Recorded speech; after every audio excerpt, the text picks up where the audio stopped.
रञ्जिनी नित्यप्रकाशिनी चैव स्वप्रकाशस्वरूपिणी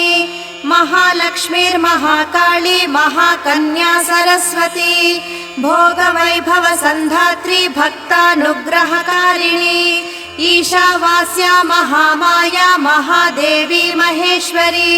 हृल्लेखा परमाशक्तिर्मातृका बीजरूपिणी नित्यानन्दा नित्यबोधा नादिनी जनमोदिनी